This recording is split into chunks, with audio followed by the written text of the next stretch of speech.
Hi, we're Chris and Teresa, and we would love to guide you on your fiber arts journey. We own a successful fiber processing mill and online needle felting business, experienced at raising all fiber animals, and have renovated a 100-year-old school into a fiber arts retreat center. Processing, needle felting, yarn, roving, fiber animals, and sustainable agriculture are all topics discussed here. Think of this as your one-stop shop for advice, information, tips, and getting your questions answered on all things from farm to needle. So pull up a seat, make sure you're cozy, and get ready to be inspired while you learn. This is EweTube. Welcome to EweTube 186. We're in Klink's room. Yes, and we are. Because we have a project in mind.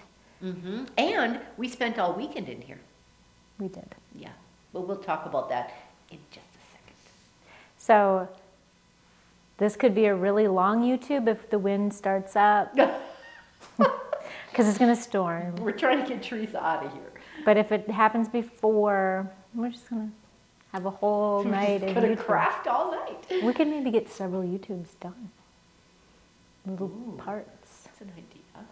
If I'd have packed a suitcase, which I didn't, so. First, we'd like to introduce Kristin Fraser is back as our employee interview gal, and she wears two hats here. She's the executive director of the Nome University, as well as the venue coordinator for the Nome Schoolhouse in an event center. So take it away, Kristin. Hi, we are in the studio, and we have invited our venue coordinator, Kristin Fraser. You maybe, and I'm sure you do remember her from a previous YouTube when she had the executive director of the nonprofit hat on, and now she's got the venue coordinator hat on. We all get to wear a bunch of hats, so hope you're not sick of me yet. Who could be sick of her? No, I'm different, Kristin. Venue coordinator, Kristin. Venue coordinator. For-profit, Kristin. For profit, please. Okay, and being we know all about your wonderful babies and your hubby and whatnot. Let's talk a little bit about your job here and what your focus is in this position. Yeah. I don't know if on here I've told the story. I like telling the story to people when they show up and they find out I'm from West Fargo. And they're like, so you drive an hour here every day? And I was like, well, Tuesday through Fridays. Not usually at home on Mondays.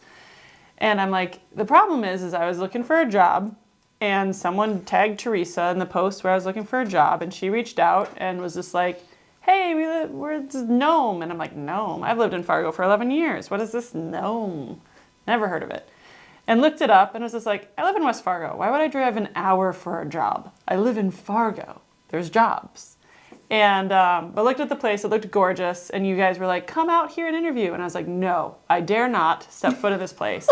It would be awful because that's going to be the kicker, right? So I was like, well, I'll do a Zoom interview or whatever. So we did an online interview first, and you two were just so wonderful and like passionate and fun and like laid back. I think Teresa had her camera off most of the time because she was actually out gardening like right beforehand. So I'm like, oh, cool. I don't have to like show up in my suit every day here, it looks like. And so that was beautiful. My husband and I and my kids came out to your 4th of July celebration to check you guys out a little bit more. And that was wonderful. And came for the interview and everything was wonderful. And I'm just like, well, I'm a sucker. And now I drive an hour here.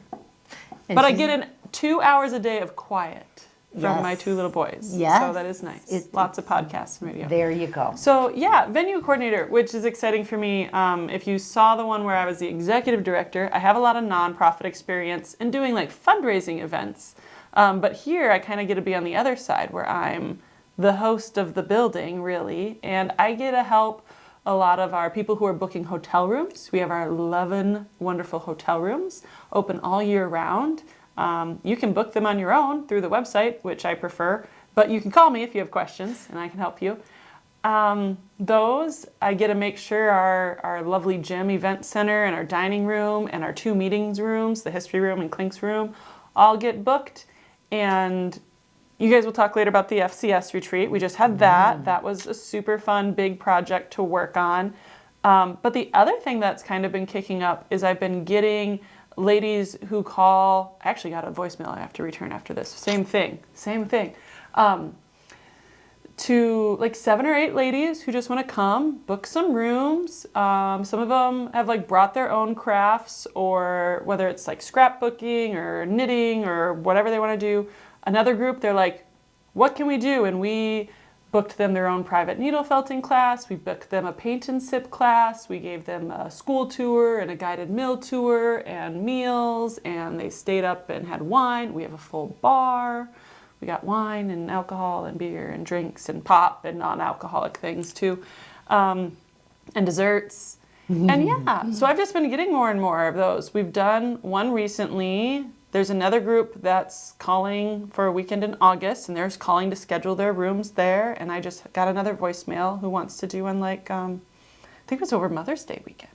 Ooh. Right. So I got to take a look at that. So that's been fun. I really haven't been enjoying booking those because they're always different. Sometimes they bring their own activities. Sometimes I get to find activities. We have another group coming up that's a bunch of them are coming for kind of a fancy lunch, and we're going to bring in music for them. We can help find music and entertainment sometimes. So big lunch, fancy with the tablecloths and the gold chargers, right, and everything. That'll be fun. Yeah. Gosh. Oh. And what's the other one that was coming up that was fun? Oh, I've gotten another call about, I love daytime meetings too. We have a few businesses who've already come here and they book for either just a 1-day or multi-day like leadership kind of retreat. And we love doing those. We'd love to have more of those. We have the 2 meeting rooms that can fit a variety of things, and it kind of keeps our daytime busy. Otherwise, it's a lot of evenings and weekends. And we have these daytime options. Like we have these meeting rooms. We got water, we got coffee, we got really good food, snacks, projector. Yeah, I just love working with businesses who are bringing their staff on site or doing the leadership retreats and watching them. So well. Yeah. When the weather gets nice, we got the bonfire outside that they can do. Not so much in the winter here. I mean, I guess you could try, but Could try. we need to get like maybe like an inside fire pit. Can we get a little like gas fire pit? They can roast little marshmallows. Ooh. I don't know. Yeah. Cool. So I just kind of rambled off there. That's awesome. Questions? That's awesome. That's absolutely that is what the venue coordinator job consists of. Yeah. Yeah. And we're inviting all of you to get a hold of Kristin at nomeschoolhouse.com, and she'll hook you up with anything you have in mind. Yeah. And even if it's just a quick trip, you know, doing the guided school tours or a guided fiber mill tour, a lot of people like to do that in lunch. That's a lot of fun. And, or, yeah, your own small group. If you want to do like 20 or so people for a meal or 5 people for just a meal, we do a lot of different things. And people always called and are like, do you do this? It's like, yeah, absolutely. Like, we can do that. So. We are so flexible. So. What's that noise? Why is your phone beeping? Oh, I'm sure because we have weather moving in. Oh, that's true. Again. Yeah, so anyway, well, thank you, Kristin. Yeah. We're going to send you home on that note. I know, 'cause with the is weather, moving the in, so, hour. yeah. And that is nice. You guys are also wonderful. I do work from home sometimes, but phone calls get forwarded to my cell. I get emails. I'm reachable. Absolutely. I just don't always pick up on Mondays. So if you want to get a hold of me, Tuesday through Friday is the best, or shoot me an email. I'm really good with email. Emails are great. Yes. But phone calls too. Some people prefer the phone calls, and I'll do that. But This is true. Well, cool beans. All right. Well, thank you, Kristin. Ciao. So this last weekend we had teachers in the school. Chris lot and of Teresa them. were teaching teachers. We were a bit nervous about this because, I don't know, we felt we maybe were totally, I don't know, it was just a little nerve-wracking. Yeah, well, first we didn't know Yeah. what we should talk on, what they needed. Right. But I think we hit it right on the head. Yeah, yep. I met with my mother-in-law who was, they call them FACS teachers, family and consumer sciences now, but they were home ec teachers when she taught all her years at Fargo South, and so we kind of ran by what we were thinking, and she loved it, and she said all the home ec teachers that she knew at that time would have been all about something in what we were planning, so, and yes, it went over well. Really well. Yeah, so we covered everything from the farm to Yep. mill tours to talking about our businesses to showing them how to do so many different things. So many, yeah. We had a whole We Saturday. packed it yeah. full. Saturday was all hands-on, so they did everything from weaving to dryer balls to felt soap to dyeing, spinning. What else was there? Blending, felting. Yeah, there was a lot. Yeah, if it had to do with textiles, because we wanted to give them as many projects as possible that they could, and ideas that they could work into their curriculum and their lesson plans for their students. And it was pretty neat to hear them, visiting, oh yeah, we could do this. And some of them have already done the legwork themselves and had incorporated exactly what we were teaching them. Mm-hmm. And so this was just icing. Yes. So they went home with even more to share with their students. Because They were- one was in that, teaching it right now, I think. She said she was Yes. just going through it. Yes. And she couldn't wait to get back and Absolutely. work this in. And they all said, or most of them, said that this was the funnest continuing ed thing that they had ever gone and, to. and most inspiring. That they were able to take so much to it just lit them all on fire. And I think that's what these workshops are to do for teachers. The same thing, like if I go to a retreat or it just kind of lights your fire again and makes you, yes. So, and it was perfect timing because this time of year, I'm sure, for teachers, it's the winter is long and it's kind of, it's been a hard, long winter, and yeah, so that's really cool. Yeah, and we are getting together kits that hopefully teacher kits that they can use in their classrooms, and working with the nonprofit on that. So And we're going to host them again next year. Yes. And doing something again in the spring. So we're looking forward to all of those. Yep. So I think we've struggled with this a couple different times. What to call the stitch that I did around my needle case, and it's the blanket stitch. So thank you. The blanket stitch. We had Thank a you. few point that out to us Yes, because yes. we forget. I what to like call to refer these. to it as the whip stitch, but it is the blanket stitch. But no, your whip I think stitch. we know now. No. Something different. I don't know. Maybe it's a blanket stitch. That's what I refer to because I think of it as whipping it around. And So then what I did around my case is not the blanket stitch. So now we're back to square one. what? It's not just this. What did you do? I would have to show you, and I don't have it here. Oh. Yeah. And somebody had brought it up before, and I didn't think it was blanket stitch. So whatever you're... So now I don't know again. Did you mean the... We're back to square one. We don't know.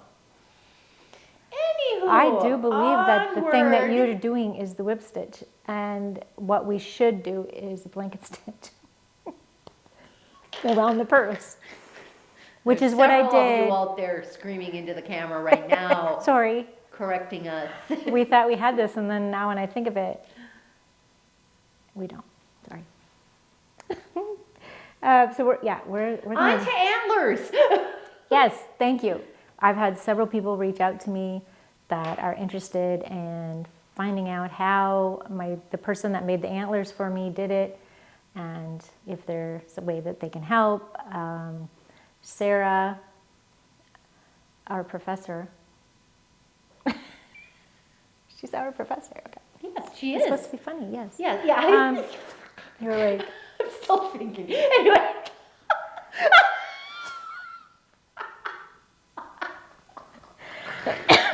anyway, Our Sarah, professor. Professor Sarah told me that she was going to ask the person that does 3D printing At the if he school. could.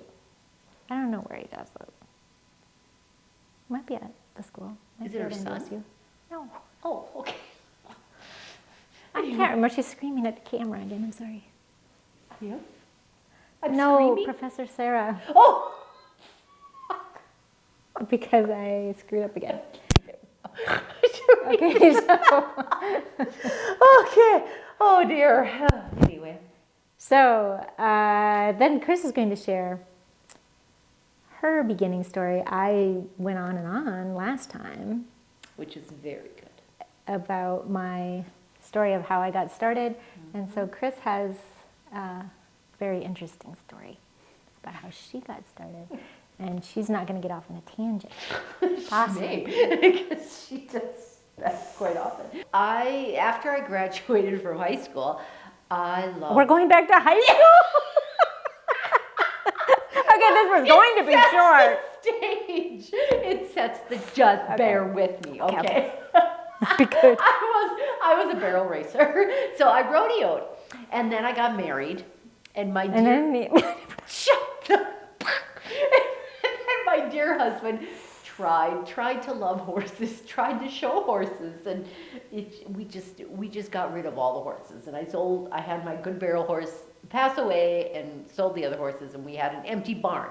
And empty barn syndrome is bad. So I talked to my husband. This was in, oh great Scott, when was this? 2003 probably?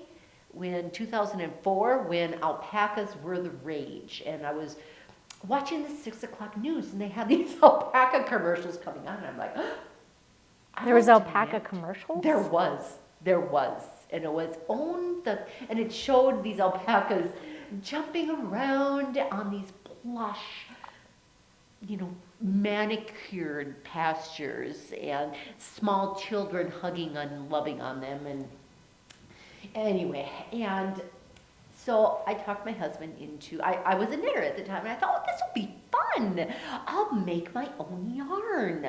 So I looked into it, and I said, I talked my husband into letting me buy 4 of them, because I was going to hand spin their fiber and sell and make lots of money. That's how I sold this whole idea to him. And You should have just had your daughter ask for one for her birthday. Well, I wasn't thinking right, because my daughter would have said, I don't want an alpaca.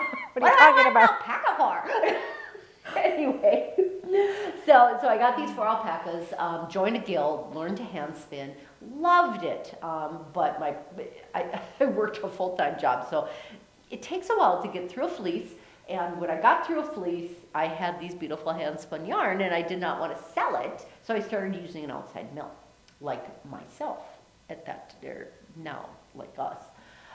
So I used an outside mill, waited 8 months, got my yarn back, and in 2010, the alpaca shearer that I would come and shear these 4 boys that I had said that I should open a fiber processing mill because there was a shortage of them in the nation.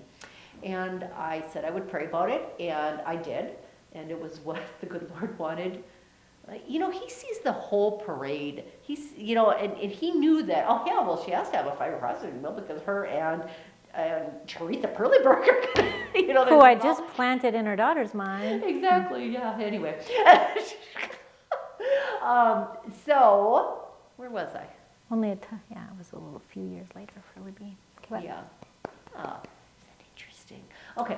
Anyway, so I started praying about it, and yes, it was what God just opened up the doors, and within 6 months, I had a fiber mill, and started processing fiber, worked full-time job, and in thinking back to, lots of people come up to us all the time and say, oh, you guys are so inspiring. Do you ever sleep? We hear all that type of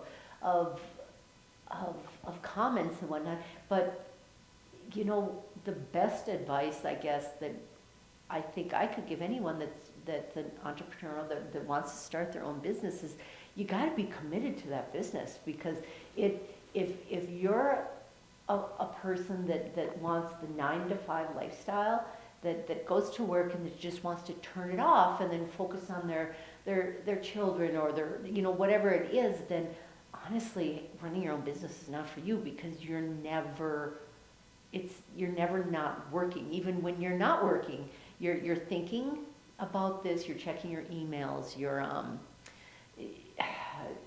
it's just constantly on your mind. Even when you go on vacation, you can't just turn that off. You don't just look, And you don't really want to. No, exactly. And not that that's a burden, but when you, especially when you're and really anyone going into their own business is doing it because they have a passion for it and because it's Hopefully. what they truly, they really want to Make sure do. you have a passion Make sure for you it. have a passion for it, and because it consumes you, and in a good way. And it's just like yes, you're working all the time, but yet you're not working all the time.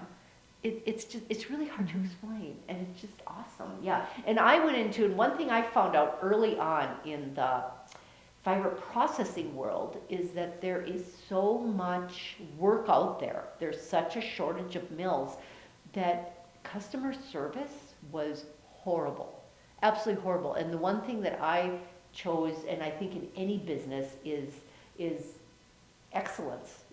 Providing a service, treating your clients, your customers, your whomever it is, in a way that exceeds their expectations in all areas.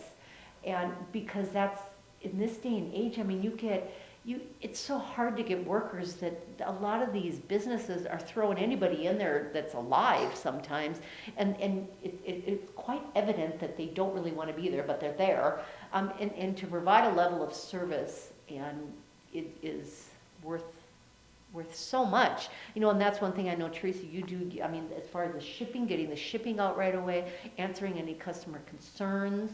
I mean, and that's how I did it, and still do it in the mill. I mean, there's mills that would crack open a box and go, there's way too much chaff in this box. I mean, and just ship it back to the customer at their expense, and they lose their deposit because they can pick and choose what they want to process, and because there's just so much work out there. But that was, one thing that I always did, incoming weight, and you know what, if you don't want to mess with it, I'll sure skirt it for you, absolutely. And or I'll email them and tell them how to skirt it, or how to cut costs here and there by doing this, that, and the next thing. And it's just that's huge, is treating all your customers. That's my business advice for the day, is But you didn't finish. You didn't go on with your story. Is it done? That's kind of done, because then you didn't I went on running this fiber mill which was amazing, absolutely amazing. And then I also put in, I'm working 16 hours a day in the mill. I thought, you know what? I want to educate people on where natural fibers come from, and so I started collecting this zoo of fiber animals, which I do miss greatly. So I had many different breeds of sheep. I had many different alpacas. I had up to 18 alpacas at one time, 20 different breeds of sheep. I had a camel, a couple yaks, some Angora goats. And it was so amazing to have these homeschool groups, these classrooms, the guilds, just folks in general coming to learn where natural fibers come from, and the great need that, especially in this day and age, so that they know that natural fibers are still natural fibers and are grown on an animal. They're not synthetic. They're not made in a lab. They're not made in a mill. They're grown. They start on the animal, whether it's mohair, cashmere, wool, alpaca, all of that starts on an animal. And that's what we're gonna do here. Yes. With our fiber education here, which is the huge component that's missing. So, yeah, is that my story? There might be a part 2. I'll have to tell her what her story is. What's the part 2? What am I missing? Well, it might, because it's lengthy. Because they're interested in how you got your milling equipment. You didn't just all of a sudden have a mill pop up out of the ground. Oh, I should back up and go into that a little bit. Oh, yeah, unless okay, you want to share that next time, because there was more questions on that. Okay, folks, I'm going to end it there so that, like I said, we need to get Teresa on the road. So stay tuned to YouTube 187, and I'm going to finish the story. I'm going to go into a little bit of greater detail how I came to acquire the milling equipment, the steps I took to do so, and I'll share that with you. YouTube 187. Yes. And onward. And we have a project we're going to work on that we are very excited about, and I wish that we had more time today to really dive into it. We are going to use something that we've sold for a long, long time. Well, and I've used it. It's called, we're not even sure how to say that. Paverpol. Paverpol or Paverpol? Paverpol. Paverpol sounds better. It could be paver, because It's from paver. the UK. I don't know how they pronounce things different, but it's Maybe the V is silent. Paho, or maybe the paho. Maybe the P is a so, who knows? Anyway, Paverpol. Paverpol. It's a textile hardener. And I've used that in my needle felting. I use it on hooves. I have, PowerTex is a different brand. yeah. So, and I've used it in other ways that you can learn in my academy. But we have never just played with it and seen what we can do with it. So we're kind of excited. Yep. I'm not really even sure, because we came up with this. I came up with it this morning when I was packaging orders. I packaged up some Paverpol. Oh, And I did you? was like, we could really go deep on Paverpol. That's what we're going to do. All So right. stay tuned here. Here we go. All right, so what we have here is it smells good. Paverpol. We have 250 milliliters of Paverpol with about a quarter cup of water.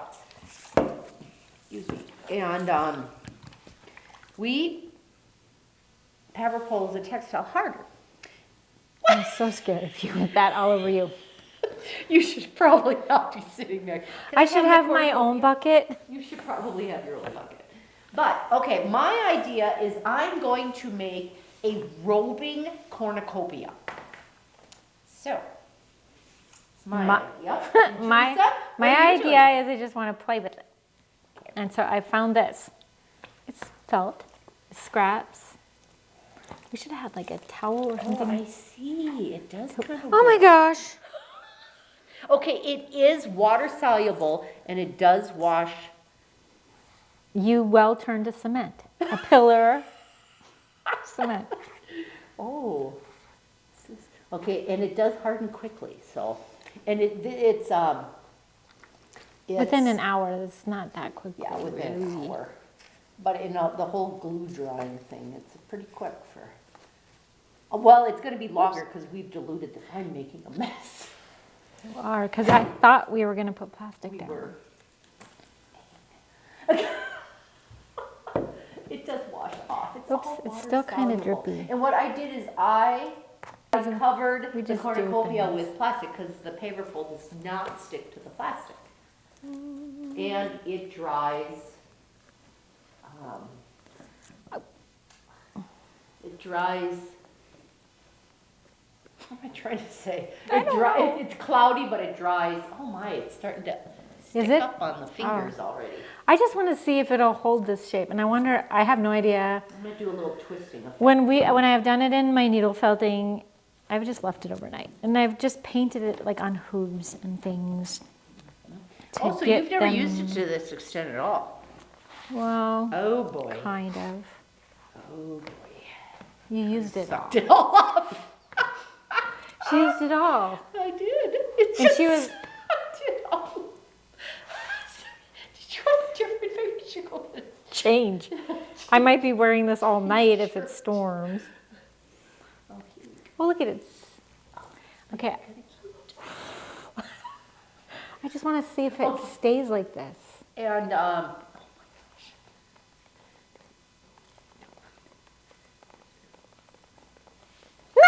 you did get me. this is gonna be amazing. Amazing. A hair dryer, they say, does work. Look at it. It's all over the table. I'm moving my phone now. Will you give me some more rope? You've got like one strip of roving. You used up all of the glue. I don't know what. I think the liter bottles might be better for this. This is This is really cool. Here, I'm squishing some more. Will you please give What do me you another need? piece of roving? Please. Of the... I can't, my hands are stuck together. As you step back. Oh, you got free. You're not to have it. This is probably... She has no idea. Little bit. She likes to act like she knows it. Whoops! Okay, maybe you should do your project and then I'll Do come in my and do mine. project. I'll do mine later. Here's after.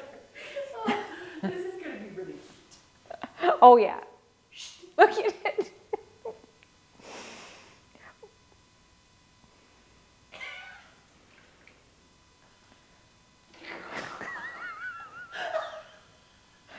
You know what? This is future project. Saving it. Oh my goodness. Oh. So there we are. We have a cornucopia made out of felted roving. I can't get up. Can you help me up? I'm going to dip my ends in the Paverpol.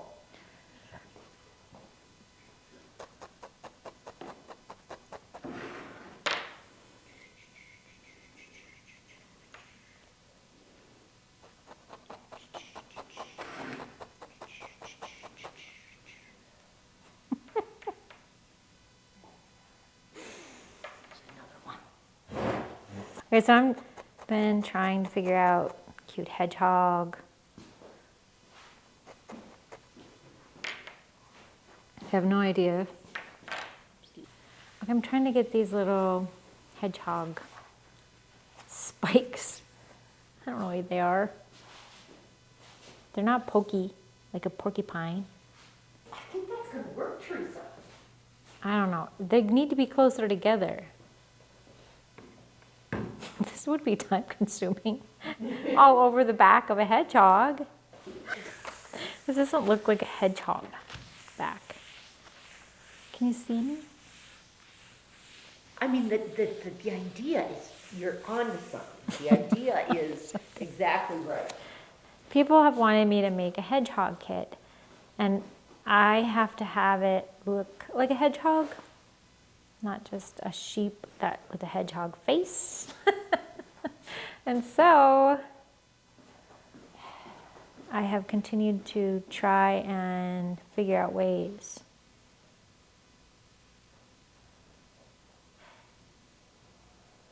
And I guess if I cut them, they maybe would. Hopefully you can see what I'm trying to do here.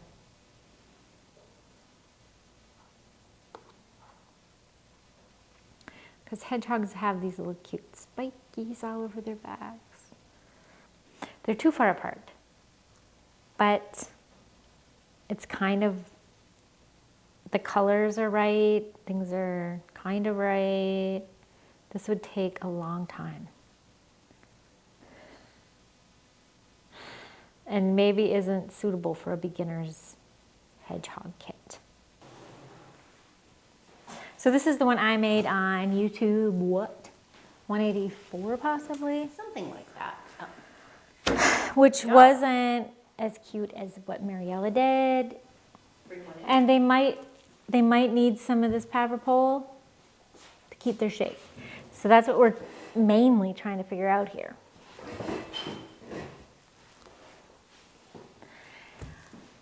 So, and then we were told that it lost its, what?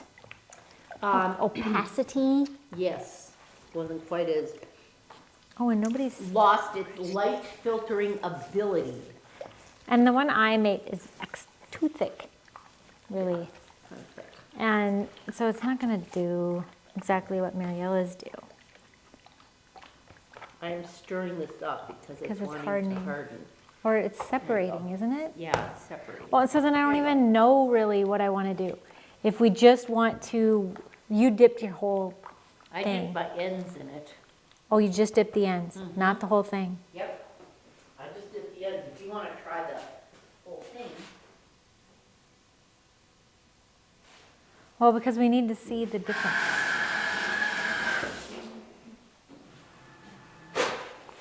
We need to see if this opacity thing is a thing it is. Plus we need to use all this up. Yeah, it sucks it up so well.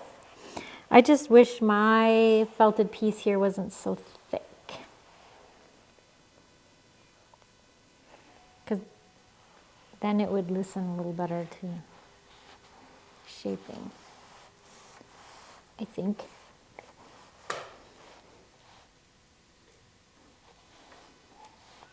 I'm turned off.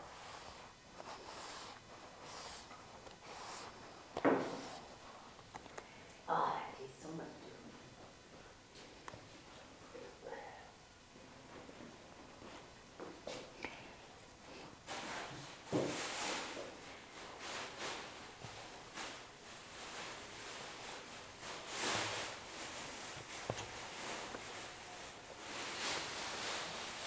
It's not storming. Well, and then something we had read, she works it in with her fingers or Yep. whatever she said. Yep. Now this you is do if that? you want that all hard, right? Okay. I'm working it in. Oh, now this little plastic thing isn't working the best. And what we have is it dries clear Paverpol, translucent. 27 colors. I didn't squeeze it out. Maybe I should squeeze it out. I'm squeezing it here. Yeah, that'll work. I see some issues arising. This one's gonna be like brick hard. Because it gets like rock hard. Oh, look at that, it's getting nicer. Oh, because it's so wet. Mm-hmm. On Mariella's, I stretched the ends, like I would go around when it was wet. Lampshade ladies. That's us. We were the schoolhouse ladies for a while, but We're now the crazy lampshade ladies. Oh yeah, there you go. stripping. That's a good idea to stretch it while it's wet. Well, that's what I was trying to do with what Mariella did. Right, right. But these were dry, so. I'm trying to have it flare out on the bottom, wet her on one side. Where this is doing what I want. Look at it, it's doing what I want. Yep, yep. Maybe if you manipulate it now as it dries. And we're working with ours because Mariella's are really cute. And we want to know what we're doing if we have to do that to Yeah. hers. Because we put them on a form and dried them in the manner that we want them, and they're pretty good. I'd like them to stay flared out a little more. So then you'd almost we need to put something underneath that, like what I have over there. Yeah, I was making a wire ditty yesterday, and then your mom found this other lamp But you could go thing. use that now. I wasn't Oh done. gosh, then you're gonna get glue all For what? over her work area. Oh, no, it's the wire thing that I was going to put on this. I was going to hang. Oh. But I like how it's hanging right now. I like Yeah. that this is going down, and I like that this is flaring out, except this side. But it's probably because one side of my lampshade is thicker, and the other is thinner. Well, if you were blow drying while I did this, you think it would help? No. She just doesn't want to blow dry. Okay, this is what we're doing in the end. I don't know if you see this. I'm trying to see if you pulling see this this. way. Okay. Oh dear. It's going to be a pendant light like this, and you can buy these in any big box stores. You can order them on Amazon, what have you. It's just a single pendant light, and this is going to be the shade over the bulb.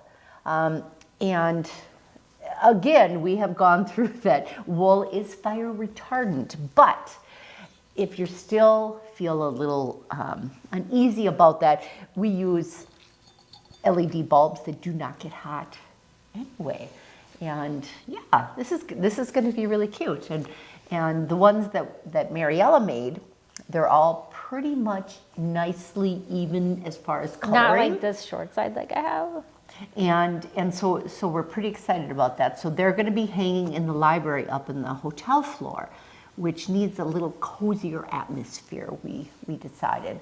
It's got some kind of recessed lights that are a little harsh. Yeah, so this was the plan. And Teresa had found this picture of this lampshade, and so we're trying to make it. And yeah, I mean, this is the closest you've gotten yet, I think. But this is like, it's such a thick, but it's doing the thing. Mm-hmm. I think the whole thing looks good. Yeah, this is more what I had in mind. We have shaped the ones that Mariella did, and they look Should I go get one of those? somewhat nice, but they're not doing exactly what I want. Right. So that's why we were thinking the Paverpol would be. So like that does. This is what I want it to do. I want it to like flare out on the bottom, but it only does it on that really thick side. Or I've got this side too saturated. It's possible. I might suppose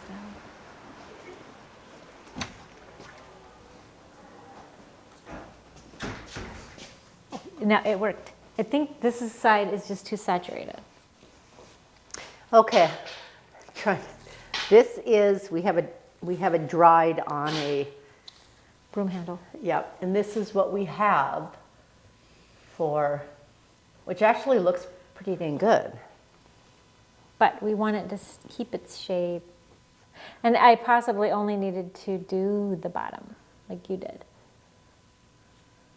But it was good to do both techniques to know, you know. Mm-hmm.